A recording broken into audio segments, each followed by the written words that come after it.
Tonight,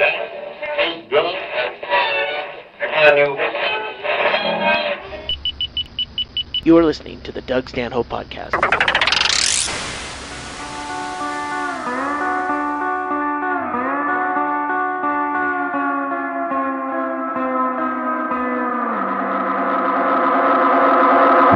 Pass me the lampshade, I'm drunk again. Blew my drug money on a quart of gin. Well, I am a cultured man with tastes discriminating, but I'll settle for a tall glass of anything.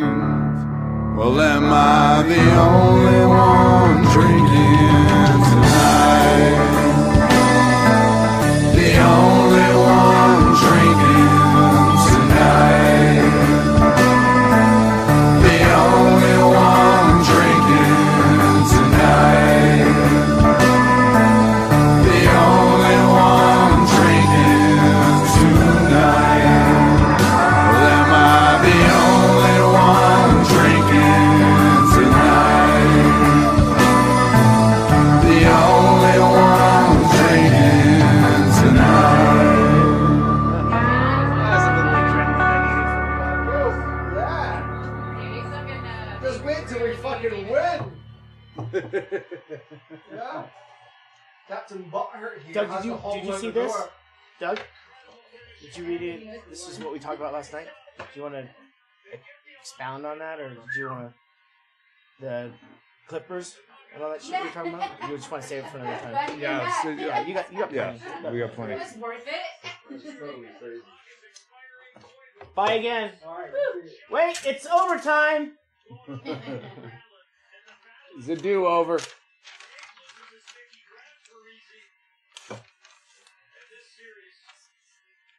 That was a really fucking amazing one. That was good. That's some good fucking hockey, yo. Are you repelling G like an online tamer? Get back, get back. All right, mute it, whore. We're about to go. We're doing it live. Yeah. Wait a minute. I have to turn my noises off. Nobody calls you. Who brought this out here? I thought we had the fridge. No, it was in the bag, and I just Ah. assumed it was. I've never seen that brand before until I went to the sleazy alcohol shop with the tattooed busty woman. Where'd she come from? Are we going? We're doing it live! The tattooed busty woman at Safeway? No! Where? At the sleazy alcohol shop. No, I don't know. There's a new chick in town. She's tattooed and busty, and she works at the sleazy alcohol shop. She's a tote and busty. Is that what he said? Tattooed. Oh, tattooed and busty. I did All right. not say tattooed. Yes, that's my fucking... You don't listen to my podcast, Brian Hennigan. That is my authentic Scottish accent. That's because it's racist. Racist? Yeah. That's I told them I have fucking documentation. My great grandmother came from Scotland, so that is an authentic Scottish Yeah, accent. she left her accent behind. In fact, we have proof that you have a lineage. Yeah, hey, Over no here, one knows no, about Hennigan. don't know what's going on Fucking over here. when I go to Scotland with them, they don't look at him like he's kinfolk. No, they shouldn't, because I'm superior. Especially if there's a soccer match on. He's a posh lad. He's a fancy boy. I'm not a fancy lad. Yes, he is. I'm not. He gets very upset when you say that. Oh, really? Yeah. Who else but a fancy lad would? Yes. I don't. What? Oh, he wants headphones. He wants your headphones. Oh, really? No, I won't, because No, it's fine. Well, you shouldn't touch that. Here. Brian Hennigan is with us, with Ggreg Chaille. Woo! And, Brian has his own podcast, and the way he's, fumbling with a microphone and go, yeah, I can't hear myself. Maybe I really do sound like this. is this thing on? Yeah, Brian Hennigan's in town, and we just watched a very exciting game last of the Blackhawks against the Wild that we couldn't wait to be fucking over so we could podcast. But then, all of a sudden it went from 4-1 to 4-3 in the last couple seconds. Yeah, It the gave fucking us- yeah.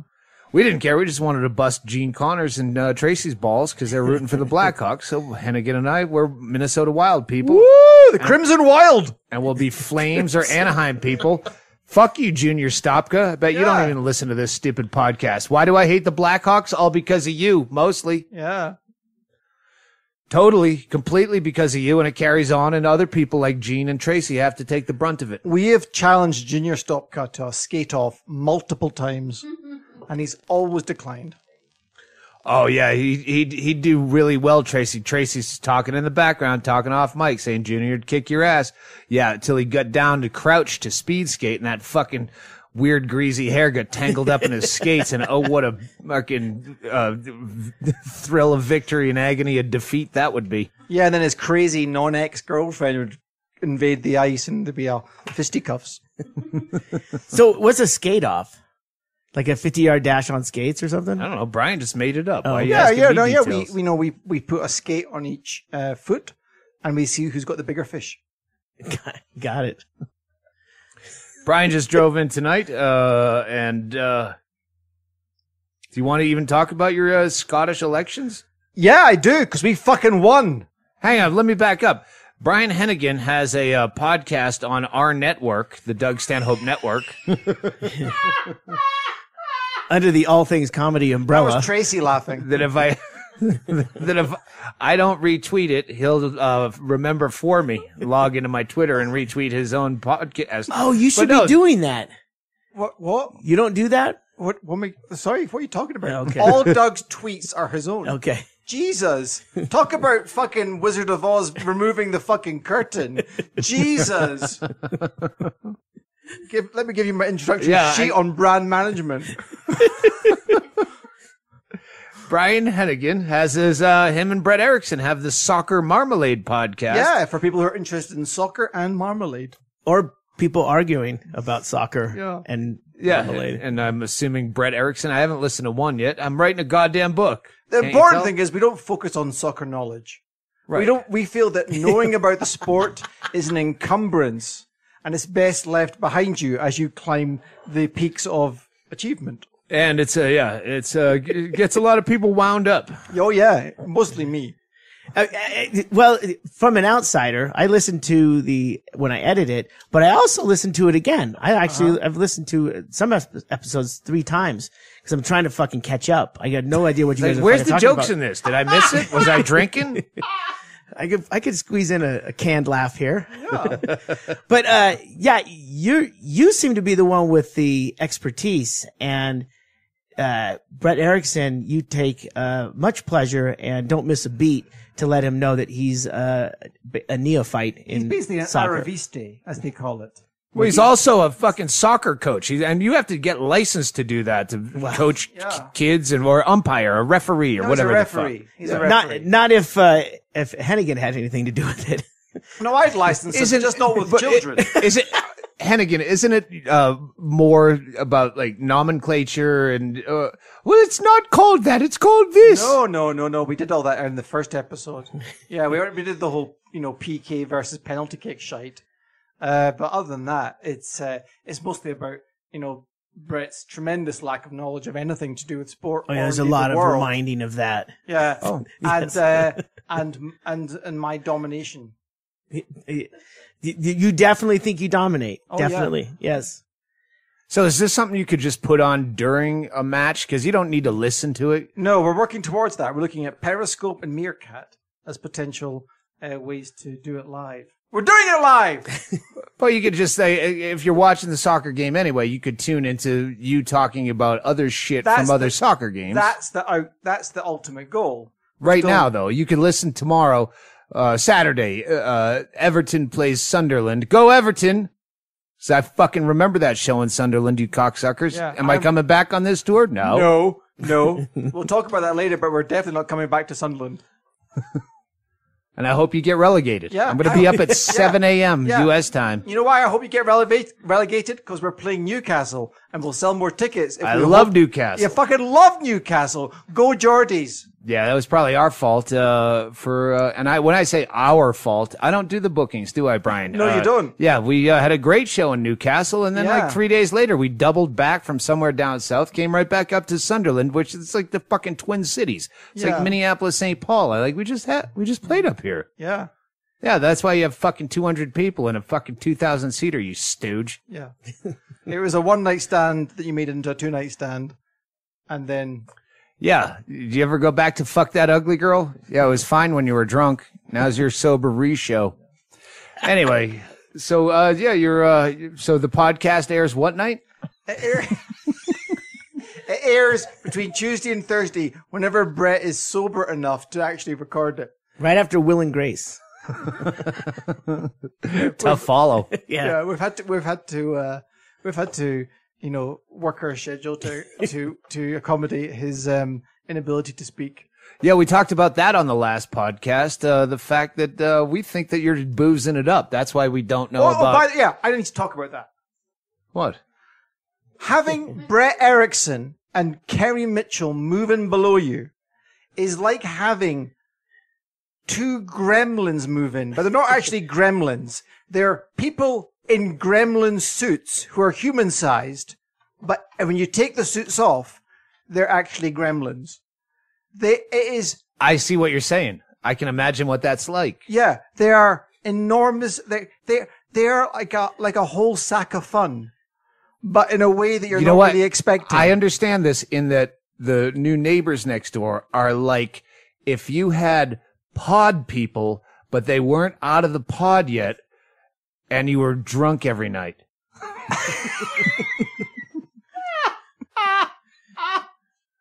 Well, see, yeah, maybe. But you see, I have lived a very sober and dedicated monastic existence, which is only about furthering your career.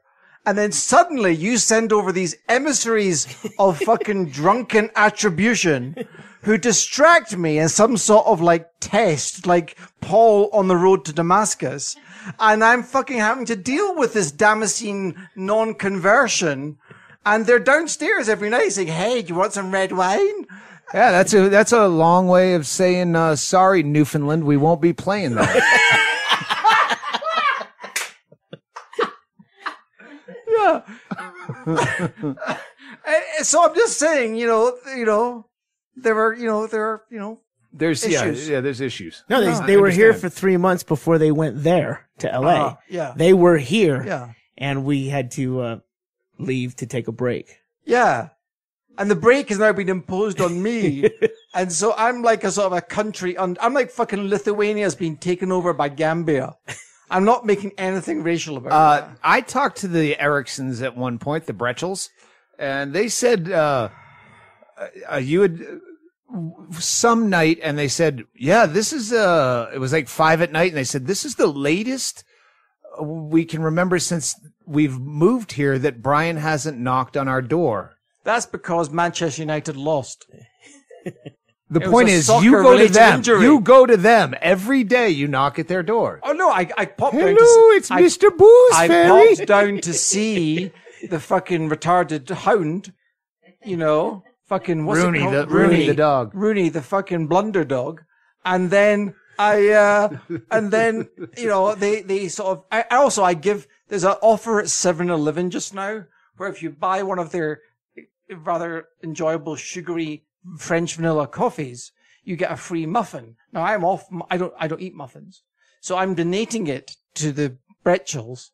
Is my form of helping the Nepalese earthquake, and so they've mistaken this for friendship, when in fact what I'm doing is like illicit dumping of muffins. Yeah. You'd rather give it to them than throw it in the bin. Yeah, I'd rather give it to them than throw it at a passing person. So what I'll do is I'll open the door. Sometimes they'll be asleep in the afternoon because they have to be, because they fucking drink all the time. And I lay the muffin on a table. And then they wake up and it's like the muffin fairy has been. And there's a twig holding a box up to get the muffin. The crate. Yeah. And then Brett runs off the balcony and his legs keep moving and then he falls. Wouldn't it be funny if this was all a really big ruse to get a 7-Eleven plug in? Now you get get a 16-ounce coffee, get a free muffin. 3 more products. But the thing about that 7-Eleven ruse is that it's any size of coffee, so you can get like, I'm serious. Which delicious flavors? Well, it comes in French vanilla or caramel, and the thing is that if you like the most expensive one is $2.49, so you add a muffin into Still the a mix. deal. Yeah, Still a wait, deal. listen, you're missing the point. Jesus. You add a muffin into the mix and the price goes down. It's like magic. It's like economic magic. That shouldn't happen. I'm an atheist, and I say, oh, thank heaven for 7-Eleven. And everyone that works there on the 7-Eleven on the corner of Curson and Santa Monica, I think they're Sri Lankan, and they're very nice. Also, your buddy still hangs out. Marcus, I my saw him house when guy. we were there, when I was there last week. He's that's tenacity. Oh, yeah. He's been my homeless guy since I moved in there in 1995. And he's still there. I saw him not this time, but the last He's time. perfect because he never actually asks you for something unless he asks you for something pointedly. Like, which I appreciate. Like, I'll always say to him when I go in, would you like anything? And he'll say, nah, I'm good, man. And then He'd always ask me for coffee if I asked him, but he would never. Well, he's moved up to a slice of pizza. Wow. They have good pizza there. Oh, yeah. Yeah. That's a great thing about 7-Eleven. Ask any homeless guy from Altus, Oklahoma that's sitting in front of a 7-Eleven for over 2 decades. He'll say pizza's good. But It's not muffin, bad. not so much. Not so much. They got to give them away with He the never coffee. gets a chance of the muffin because Brett Erickson has a fucking monopoly on that. All right. So Scottish election. Yeah. Make quick work of it. No one gives a fuck.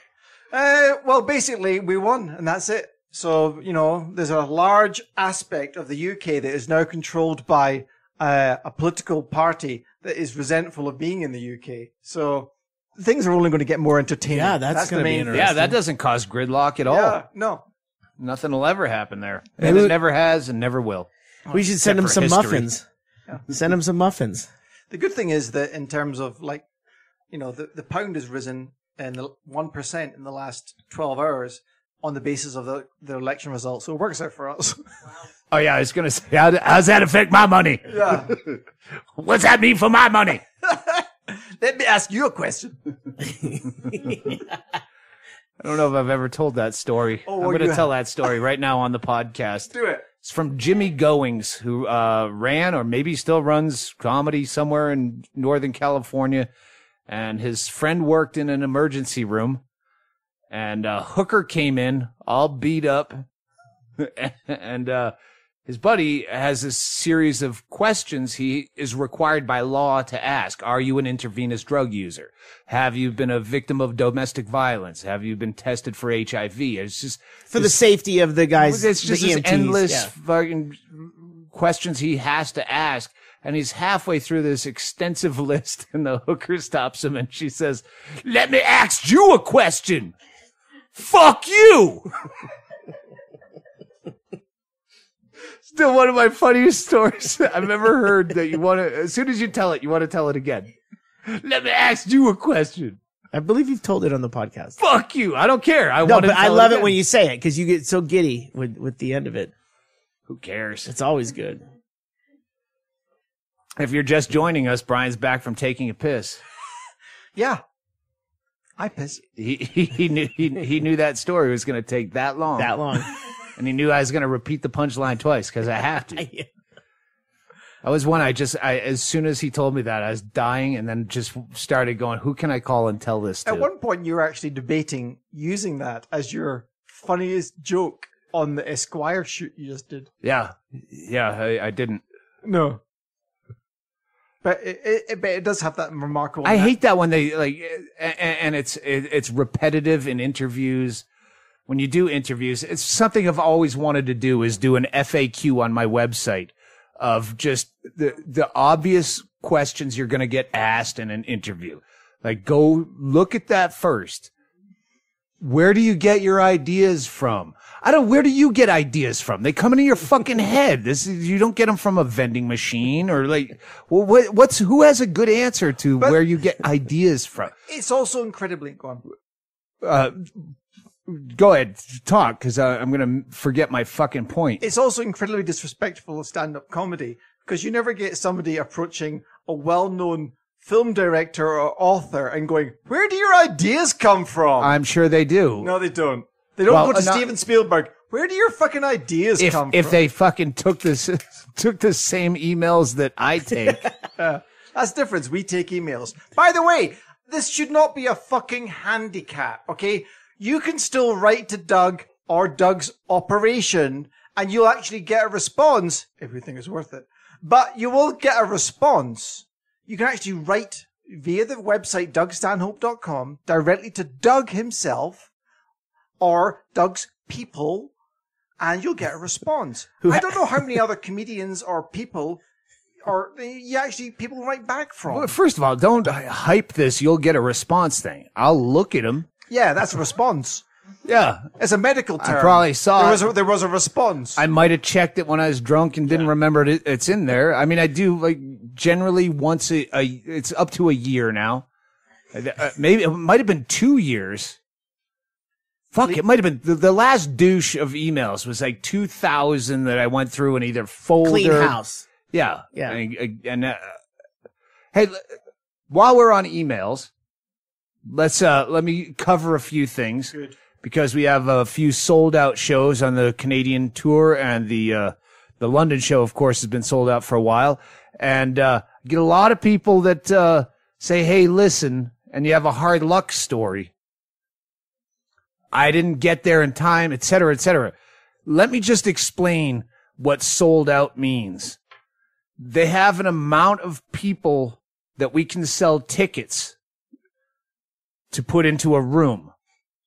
Now, we make money off of each seat we fill. Everyone we can put into a room, we're making money off of. So when you email me saying, "Hey, can you help me out?" If there were tickets to sell or to give away or to do anything, we would have sold those tickets to make money. We don't have like, well, let's just save a bunch of extra seats in case some guy was going to drive all the way from Burlington and slept that day and didn't buy tickets. If those tickets were available to put you in, I would have already sold them and it would be again sold out. So I appreciate you saying, "Hey, can you help me out?" No, I can't. I've fucking sold everything we could to make money.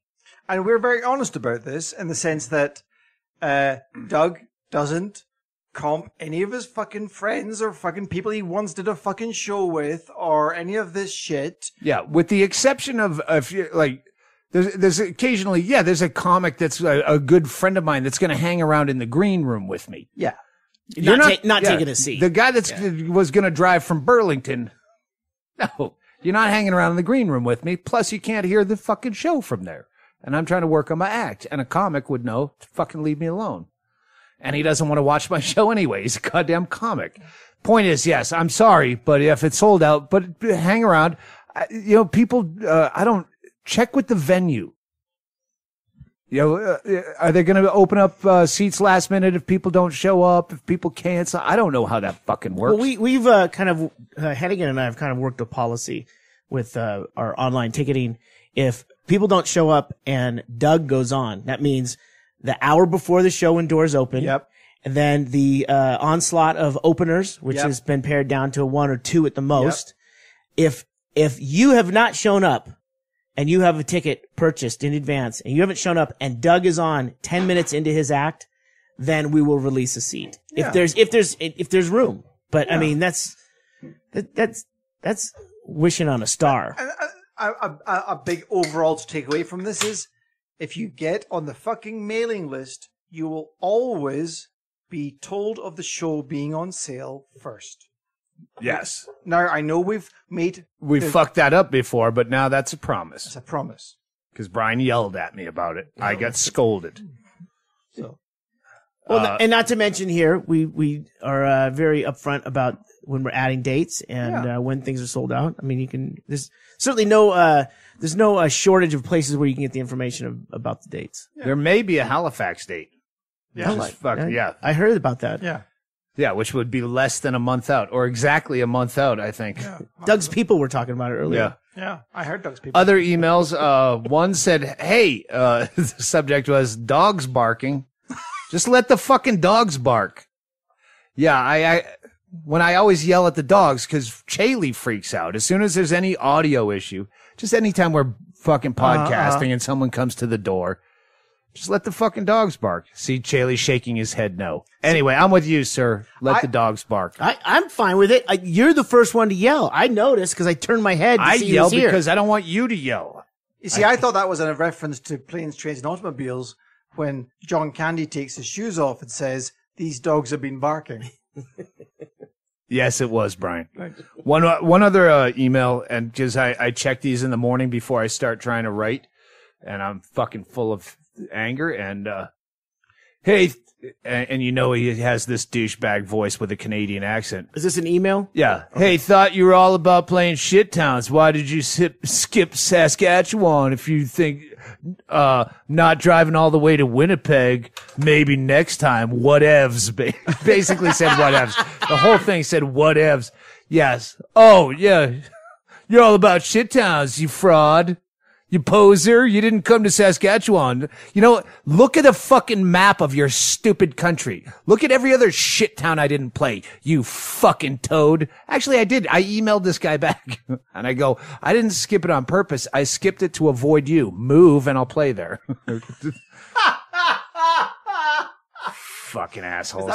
Is that fucking Kelowna or wherever the fuck it was? No, it's Saskatchewan. Oh, the town. It's that. Yeah. Yeah, I remember we did. It's a fucking city. Yeah, I played there once. You can't play everywhere all the time. You can. Fuck you. Jesus.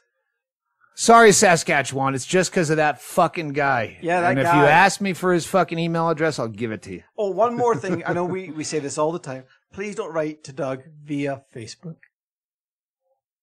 Yeah, no, we do say that all the time. You don't listen, so you don't need to say that. Yeah, I know.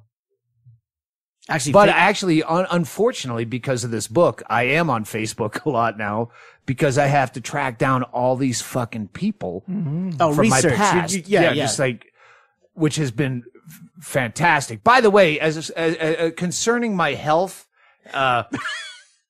it hasn't gotten any better. I have not had a solid stool since the last podcast 5 days ago or whatever we taped. Yeah, it's still belching and kind of dry heave hiccups. The fucking hiatal hernia has gotten better. But yeah, the shits, I'm just shitting liquid. And I realized it's just fucking stress from this book. Yeah. It really is. Because the more I get panicked about it, the fucking worse. Stress affects everything. I know. And that's why and you go, I can't start drinking this early. But that, by the way, that's proof you're not an alcoholic. What? Because alcoholics don't get stress. Because as soon as an alcoholic, as soon as alcohol passes them in, mostly around about midday, their entire body goes, yes, it's going to work out. And alcoholics have a very low level of stress. It's going to work out, meaning they can start drinking. No, meaning we've got alcohol. We don't have to, there's nothing else we have to worry about. And that's a very interesting thing. Alcoholics have, the number one killer in modern life is stress. And alcoholics, by comparison, live longer than the people who are stressed out. Yeah, people who are stressed out. The cubicle So jockeys. I should fucking not write this book. Yeah, It's killing you. Yeah. Clearly. Yeah. And call me to breakfast drink. I'm here for you, brother. Yeah.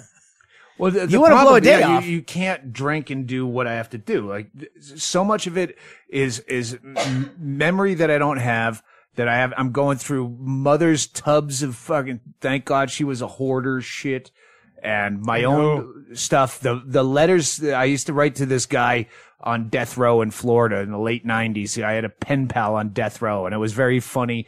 And so all the letters, I told him he had to, bundle up my letters and send them back every so often, and I'd send him money. That's fantastic. And that fucking saved all my memories of the late 90s, because those were chaos years over at the old Curson estate. But things like that. But I've had to like find people just to fact check things, which is on Facebook. You have to go through Facebook. It's a great tool. Yeah, I found my old principal from middle school is on Facebook. I haven't heard back from him. And I emailed him, but he hadn't posted since 13. So I went through his friends and found someone else with the same last name, hyphenated, so I know. Daughter. Yeah, I assume a daughter. It looked like a dude. No tits whatsoever. John Johnson? John Johnson I found. Yes. Didn't reach out to John Johnson. But maybe I will. We'll wait till the final draft and go, hey, that could be funny. We'll send him a killer. But I fucking... My ex-girlfriend, one of many ex-girlfriends, but from 25 years ago when I moved to Phoenix, when I had just started doing comedy. I did 6 months in Vegas and then moved to Phoenix chasing this girl I had been in love with in the phone room days. And she turned into a fucking meth head junkie and ran off with the lighting guy from Cheap Trick. Oh my God. I remember this. I don't remember being there, but I remember the story.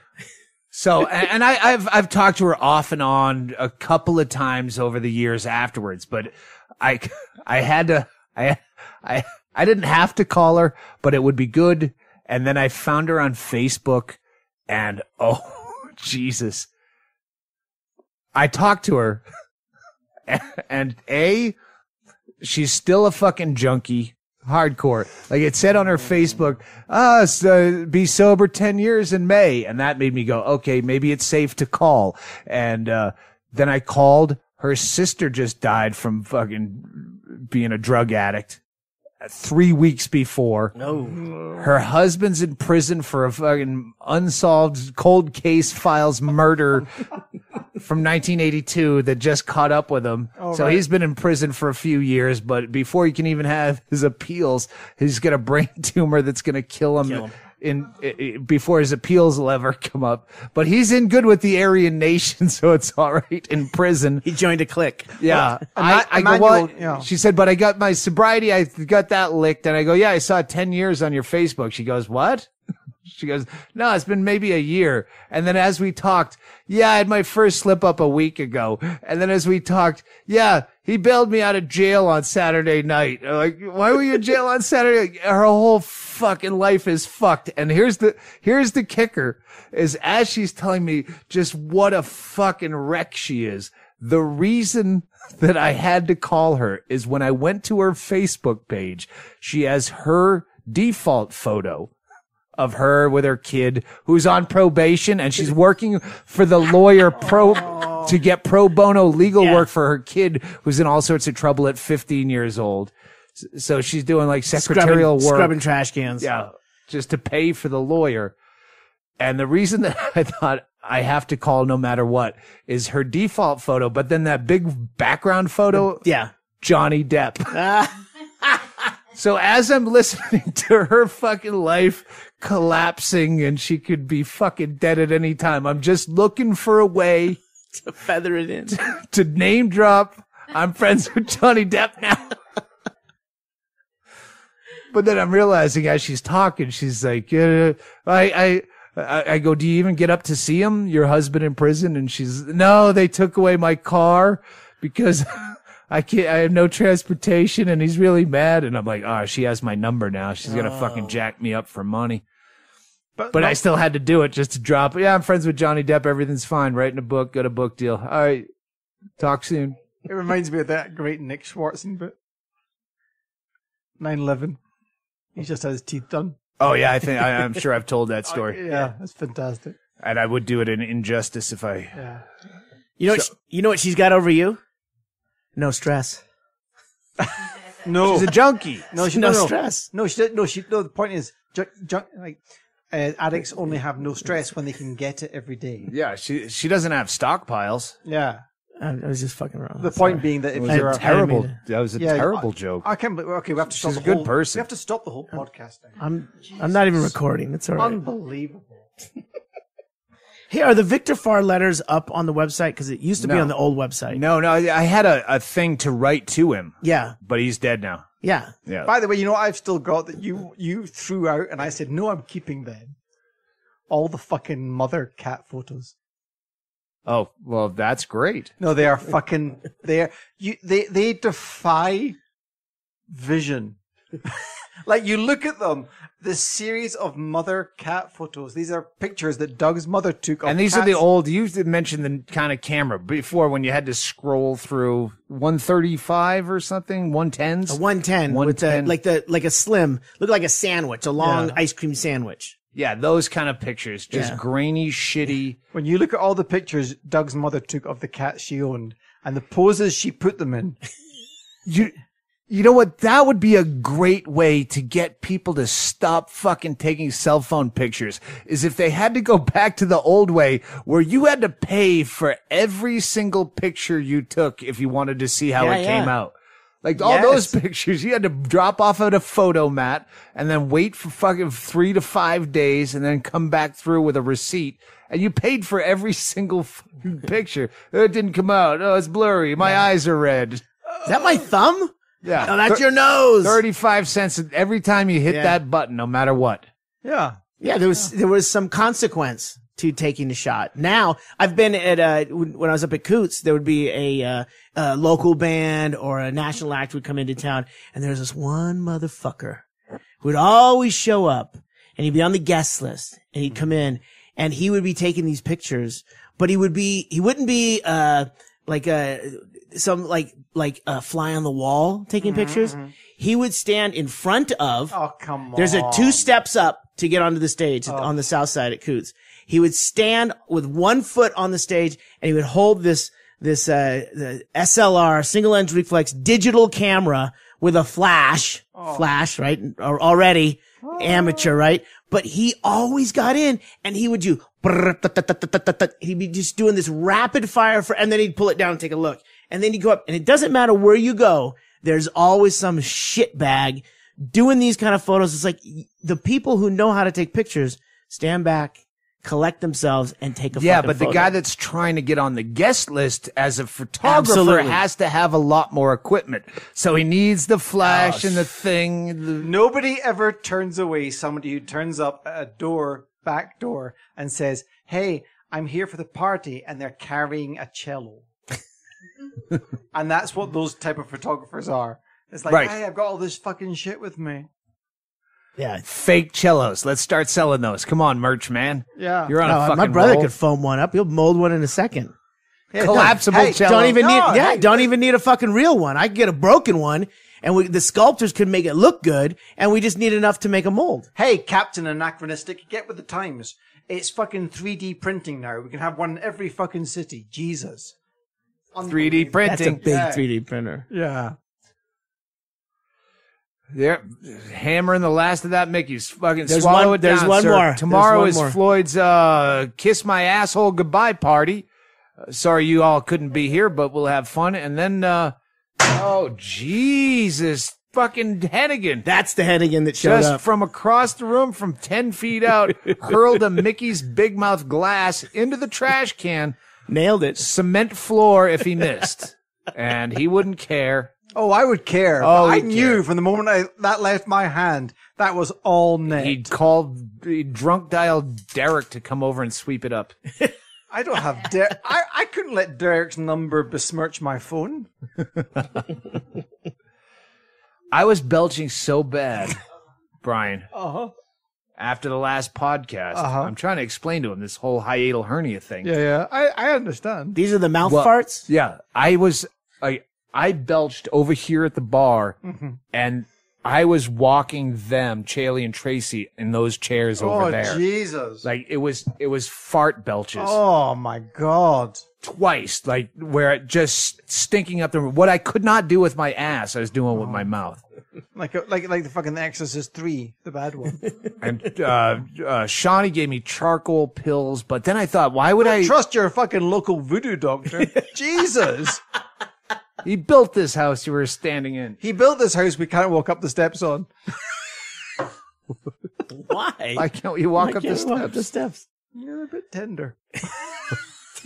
Tender steps. Yeah, they're tender. Maybe I'm Doug. selling this Maybe house. Doug. They have more give than you'd expect. I'm selling this house to a fan. Is it all fucking Doug may have ordered tender steps. He doesn't know construction. He got talked into it. He saw an infomercial. But what I thought is why would you, like, if I could keep that fart belch thing, why would I get rid of it with charcoal pills or Gas X or anything where you can just direct a fart? You mean like you a porcupine?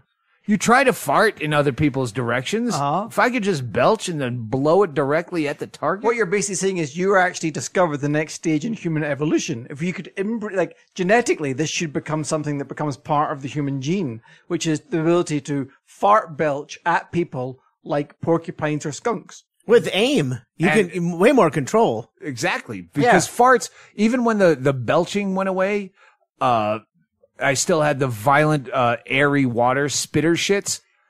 And I had that Gas X I bought from the Safeway. And then I thought, well, if the belching's gone, all it is just blasting loud farts. Why would I get rid of that? That's like, those are fun. Diarrhea shit farts. Those are great. No, you mean if you get rid of the wet or the scariness of having to change your underpants? No, even just shitting, even by yourself. I mean, it's more amusing when someone's sitting right outside the door, but why would you get rid of the, I mean, I'm going to have the wet shits anyway. This is not wet shit X, it's Gas X. Careful. So we're going to have the wet shits. It should be gassy and. Careful what you wish for. Oh, he's throwing fucking St. Francis of Assisi at you now. So, yeah, it's all stress, but it's all manageable because now I have alcohol and all my body craves is alcohol. Yeah.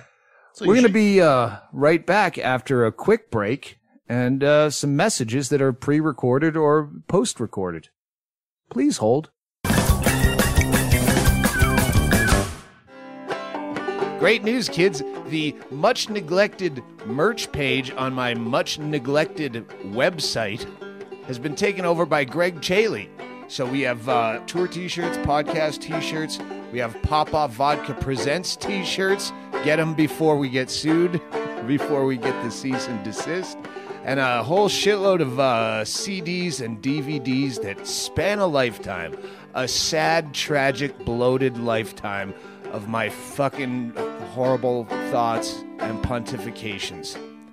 So help me get that shit out of my crawl space. Thanks for that.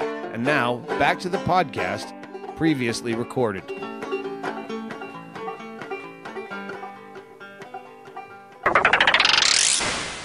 Hey, send your postcards in if you have anything you want to ask the podcast. Send it via snail mail on a postcard in about the same length as a tweet to Doug Stanhope, 212 Van Dyke Street, Bisbee, Arizona, 85603.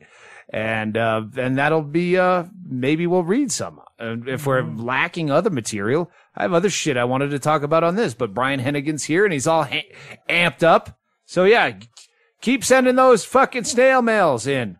Yeah. I forgot to, I have some shit, I forgot to bring it. Like letters and stuff, but I want postcards with snail mail questions. Treat it like a tweet. 140 characters. Treat it like a tweet on a postcard. Yeah. And t-shirts and shit. Merchandise is fucking flying off the racks, and I hate that Chaille was sweeping up, Brian. Today he was out there for the party tomorrow for Floyd's ass cancer. He was out there sweeping fucking pomegranate blossoms off the driveway. And Derek's here. Yeah, what? And I went out, I go, with all your talents, you're fucking wasting time stuffing envelopes with merch and fucking sweeping up the driveway. It's just what he does. I don't know what fucking the Derek situation is, though. Derek's not around much. All right, okay. We call him in for crunch situations. Okay. Fucking Chaille just completely stole a moth out of midair and then it escaped. He just got away. He just Karate Kid kidded. No, I think that would be Kwai Chang, Kung Fu. Grasshopper. Snatch this pebble from my hand. Yes. Yeah. All right. So yeah, that's I guess that's it for announcements. Oh, Perry Farrell, that fucking commercial. I don't know if it plays anywhere but hockey, Perry Farrell? Yeah, from some band. Jane's Addiction, and what was the other band he did? They had the song Pets. Perry They Farrell? make great pets. Yeah. Yeah, he's humping some. It's just Porno for Pyros. Sorry. it's a commercial for tequila. You never want to be scared. Once you're scared, that's when you're a fucking loser. It Drink- stifles creativity or something. No, it doesn't. It says that's when you die. That's when you that's when start you to die. die. It's him going out on stage. What? And then it's for tequila. Drink fucking Double or Dubel tequila. Whatever that tequila is, fucking accidentally break bottles in the store. Go in like a fucking invalid. And then try to pick up one of those bottles and spill the entire shelf onto the concrete floor. Well, it's very and interesting. smash them. Because one of the things I'd heard recently was that Double tequila, Dubel, I think. Dubel, there's a genetic thing in it that makes it attractive to pedophiles. I don't know if you'd heard that. I'd heard that. I think that was trending on Twitter. Yeah. Dubel, pedophile tequila. Yeah. Hey, you don't want to seize up at that right moment, and then there's a guy on a playground with a sack trying to snatch up a kid, but he's sober. some Twizzlers on a fishing pole. But again, that could be a rumor. I saw it somewhere. Yeah. I wouldn't want to see, if I saw somebody drinking or lifting two bells. I don't. How many bells? D-O. Doubel. Yeah. So yeah, if I'm not if you see somebody with Dubel's tequila in their fucking shopping trolley in a grocery store, I'm just saying stay back, because you don't know what the intention of their fingers are. I assume everything that I'm saying now is completely hypocritical, because I would never go on stage sober. Not with his material.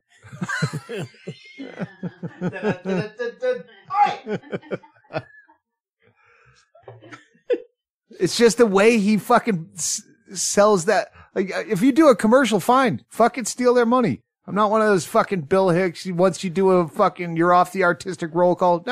No. Do commercials. Take their fucking money. Yeah. If they offer, but just the way he says that, forget it. You know what? See the commercial. If you see the commercial, you'll know. Yeah.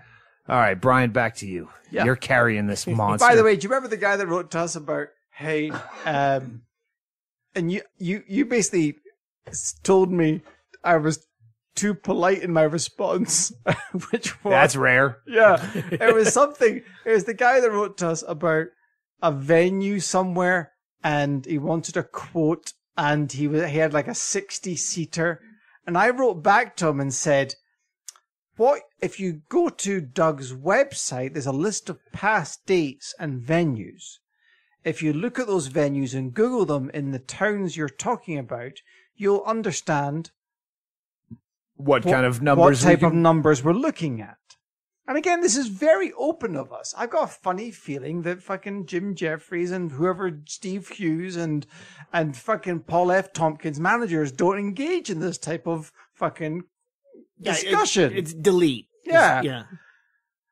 And he wrote back. Are you the funny bone? No, click. Yeah. So he wrote back and he was like, he said, he's okay. So I need to find this now because it's fucking funny. While Brian's checking his things, Chaille and I would love to discuss. As far as Floyd goes, they made this fantastic video. If you want to know what life is like here in Bisbee, we're not part of it, but Bill Carter came down and made this 13-minute documentary kind of trailery thing about Floyd, who you know, ass cancer Floyd, and Nurse Betty smuggling drugs, and Castle Rock Kenny, who's been on the podcast, and their poker circle, and they get into Floyd's ass cancer, and it's 13 minutes long. I'll put a link on this. What do you call it? It'll be on the website. On the website for this podcast. Absolutely. Yeah. Okay, and now we're back with Brian Hennigan, the filthy uncut Scotsman, already in progress. So the chap wrote us actually 2 emails. The first one, again, here's the thing. We're very polite. We're not discouraging, we're encouraging. We're not dispowering, we're empowering. On the website, it simply says things like, if you're going to write to us, please include useful things like numbers and location. So he sent us 2 emails. The first one was like, here's my fucking 80-seat venue. And the second email said, we're in Santa Fe. So the idea that you would just, we give instructions. And I wrote back and I simply said, if you take a look at Doug's past and current gigs as listed on the website, you'll get an idea of the venues we are looking at for gigs. And then he said, if I remember right, in his DVD Beer Hall Pooch, he prefers small 70-seat clubs. I think we fit into this category quite comfortably. Yeah, every time I say something, it is so twisted out of proportion for your fucking needs. I don't remember saying it on Beer Hall Putsch, but I might have. I've said it in a million interviews. If everything were equal, if money were equal, I'd only want to play 75-seat fucking basement venues because that's, crowded Lenny Bruce smoky fucking basements.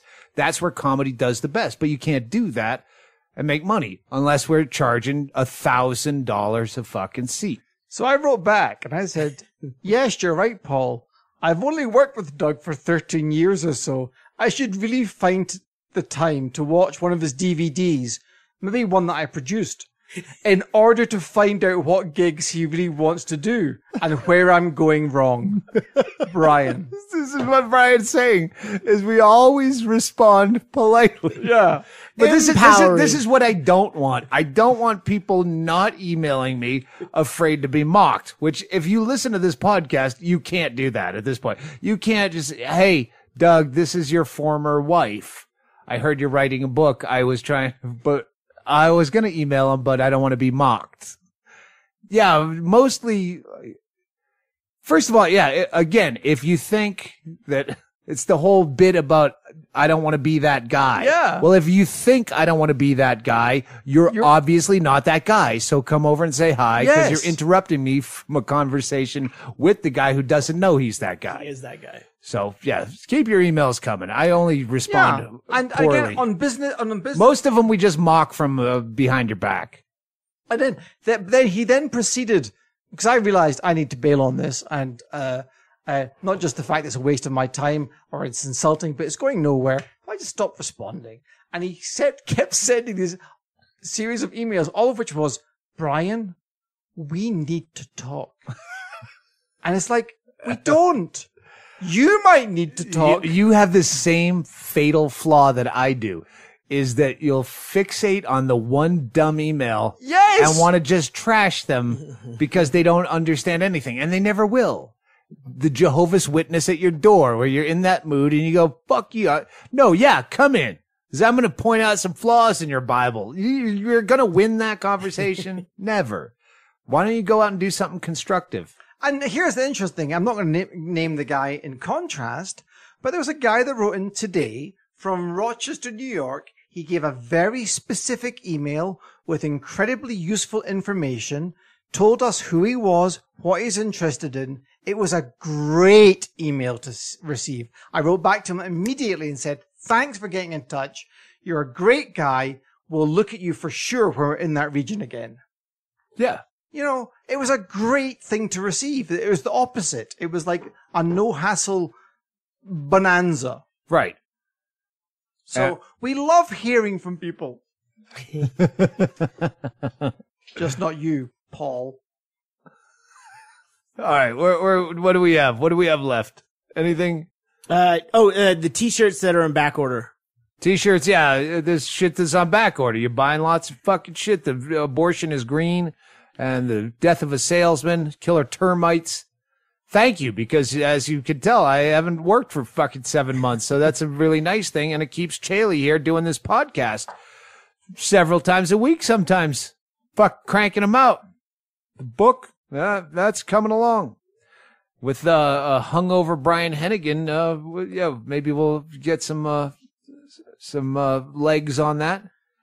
Maybe I'll stop throwing up farts. Yeah, the muscles in town. That was the picture. The muscles. All right, Brian, you got anything else on your little? No. We're going to be announcing gigs in the UK for Manchester, Birmingham, Newcastle, hopefully Sheffield, the towns that matter, Glasgow. All right, good. And what about? We should talk about Europe off the air because we have never talked about that for months. We're looking at Europe. I mean, I'm talking to. I mean, by Europe, I include Ireland. We're already we're dealing with Norway and Ireland has been fucked sorely overlooked, and you always have an excuse, and I don't buy it. No, I don't have an excuse. You always have something. No, I don't have an excuse. I have numbers. Well, you should do Scotland now because now you have We're proof. already at Scotland. We're going to Scotland. Okay. I said Glasgow. Yeah. Well, no, I wasn't listening at Hey, that point. mind your domestic fucking manners. You work domestic. Brian's the international You need guy. to go home. You need to take the birth certificate with you. You're too distracted by fucking hockey. Speaking of Europe, the Matoid will not be heard this week because of the death of one of my probably number 2 of my 30 songs from my Tin Can Rehab. Oh. Number 1, I would say, had to be Saul Williams. Got a list of demands. That's brilliant. But he didn't die. Oh. The lead singer of Hot Chocolate died at 71 years old. No one had him in the death pool. Errol Brown. So we're going to close tonight on Hot Chocolate, doing my second favorite Tin Can Rehab song. As it goes out to all the little boys and girls. Crank it up. Everyone's a winner, baby.